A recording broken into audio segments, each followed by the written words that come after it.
പലരും പറയാൻ മടിച്ച സത്യങ്ങൾ ജനങ്ങളിലേക്ക് എത്തിച്ച ദ കേരള സ്റ്റോറി 71ാമത് ദേശീയ ചലച്ചിത്ര അവാർഡ് 2 പുരസ്കാരങ്ങളാണ് നേടിയത്. കേരളത്തിലെ പെൺകുട്ടികളെ പ്രണയവലയിൽ കുടുക്കി ഭീകരപ്രവർത്തനങ്ങളിലേക്ക് എത്തിക്കുന്നുവെന്ന സത്യം ഞെട്ടലോടെയാണ് ലോകമറിഞ്ഞത്. സിനിമയുടെ പ്രദർശനത്തിനെതിരെ കേരളത്തിൽ ഉറഞ്ഞു തുള്ളിയവർക്ക് പൊതുസമൂഹത്തിൻ്റെ പ്രതിരോധത്തിന് മുമ്പിൽ അന്ന് മുട്ടുമടക്കേണ്ടി വന്നു. ഇന്ന് ദേശീയ പുരസ്കാര നിറവിൽ നിൽക്കുമ്പോൾ വീണ്ടും വിമർശനവുമായി രംഗത്തെത്തുകയാണ് ഇവിടുത്തെ ഇടത് മുന്നണി നേതൃത്വം. കേരളത്തെ അപകീർത്തിപ്പെടുത്തുന്നതാണ് പുരസ്കാരം എന്നാണ് മുഖ്യമന്ത്രിയുടെ വാക്കുകൾ. ആദ്യം ആ വാക്കുകൾ ഒന്ന് കാണാം. ഇന്നലെയാണ് ദേശീയ ചലച്ചിത്ര പുരസ്കാരങ്ങൾ പ്രഖ്യാപിച്ചത്. കേരള സമൂഹത്തെ അപകീർത്തിപ്പെടുത്തുന്ന ഒരു ചലച്ചിത്രവും പുരസ്കാരങ്ങൾക്ക് അർഹമായവയിലുണ്ട്. ഏതെങ്കിലും തരത്തിൽ കലക്കുള്ള അംഗീകാരമായി അതിനെ കണക്കാക്കാനാവില്ല. മറിച്ച് വർഗീയ വിദ്വേഷം പടർത്തുന്നതിനുള്ള ഉപാധിയായി ചലച്ചിത്രങ്ങളെ ദുരുപയോഗിക്കുന്ന സാംസ്കാരിക ദുഷിപ്പിനുള്ള അംഗീകാരമായി മാത്രമേ അതിനെ കാണാൻ കഴിയൂ. ദേശീയ അവാർഡിന് അർഹമായ ഈ ചിത്രം വ്യാജ നിർമ്മിതികൾ കൊണ്ട് കേരളത്തെ മോശമായി ചിത്രീകരിക്കുകയാണ് ചെയ്യുന്നത്.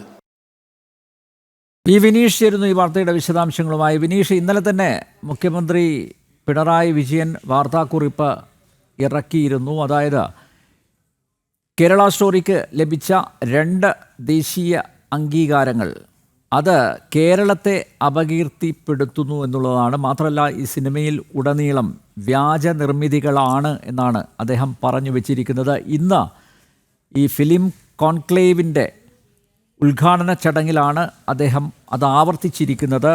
എന്തുകൊണ്ടാണ് ഈ പുരസ്കാര ലബ്ധി പിണറായി വിജയനെ ഇത്രയേറെ അലോസരപ്പെടുത്തുന്നത്, അലട്ടുന്നത്?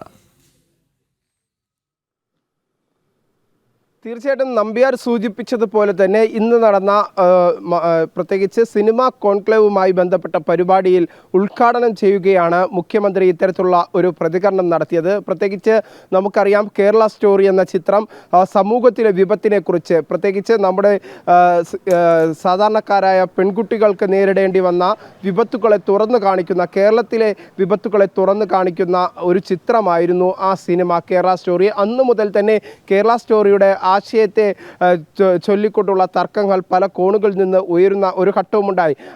കേരള സ്റ്റോറി കേരളത്തിൽ പ്രദർശിപ്പിക്കാൻ ഒരുങ്ങിയ സമയം മുതൽ അതിനെ തടയുന്ന സമീപനം, ലവ് ജിഹാദ് ആയിരുന്നു അതിൻ്റെ പ്രധാന പ്രമേയം.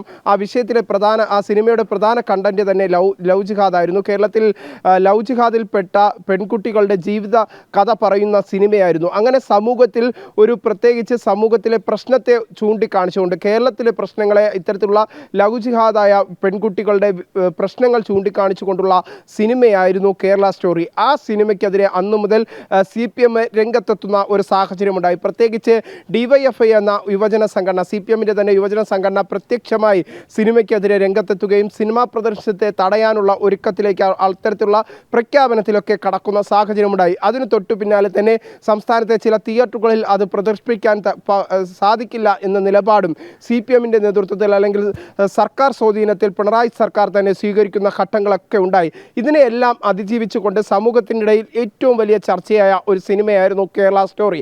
ആ കേരള സ്റ്റോറിക്ക് ദേശീയ പുരസ്കാരം നൽകുമ്പോഴാണ് മുഖ്യമന്ത്രിയുടെ വാക്കുകൾ അത് കേരളത്തെ അപകീർത്തിപ്പെടുത്തുന്നതാണ് എന്ന തരത്തിലുള്ള ഒരു വാക്ക് വരുന്നത്. പ്രത്യേകിച്ച് ചില കെട്ടുകഥകൾ കൊണ്ടുള്ള സിനിമ എന്നാണ് മുഖ്യമന്ത്രി വിശേഷിപ്പിച്ചത്. നമുക്ക് മുഖ്യമന്ത്രിയുടെ പ്രസംഗത്തിൽ പരിശോധിക്കുമ്പോൾ മനസ്സിലാക്കാൻ സാധിക്കുന്നു, മുഖ്യമന്ത്രി 2 തവണ വർഗീയ ദുഷിപ്പ് ആണ് കലയെ എന്ന് ആവർത്തിച്ച് പറയുന്നു. വർഗീയ ദുഷിപ്പുള്ള സിനിമ എന്ന തരത്തിലാണ് മുഖ്യമന്ത്രി ആ കേരള സ്റ്റോറി എന്ന സിനിമയെ വിശേഷിപ്പിക്കുന്നത്. അതിൽ തന്നെ രാഷ്ട്രീയമുണ്ട് എന്ന കാര്യത്തിൽ സംശയമില്ല. കാരണം കേരള രാഷ്ട്രീയത്തിൽ ഏറ്റവും കൂടുതൽ പ്രീണന രാഷ്ട്രീയം കളിക്കുന്ന CPM അതിനെ ആ ഒരു രാഷ്ട്രീയ നിലപാടുകൾ, പ്രത്യേകിച്ച് അതിനെതിരെ ആ രാഷ്ട്രീയ നിലപാടുകളെ തുറന്നു കാണിക്കുന്ന ഒരു പ്രമേയം ഉൾപ്പെടുത്തുന്ന ഒരു സിനിമ സംസ്ഥാനത്ത് പ്രദർശിപ്പിക്കാനെത്തുമ്പോൾ അതിനെ CPM നേരിട്ട് എതിർക്കുന്ന ഘട്ടമുണ്ടായി. തൊട്ടു പിന്നാലെ സർക്കാരും എതിർക്കുന്ന ഒരു ഘട്ടമുണ്ടായി. അതിന് തൊട്ടു പിന്നാലെയാണ് മുഖ്യമന്ത്രി അടക്കമുള്ളവർ ഇത്തരത്തിലുള്ള ആ സിനിമയ്ക്ക് ദേശീയ പുരസ്കാരം ലഭിക്കുന്ന ഘട്ടത്തിലേക്ക്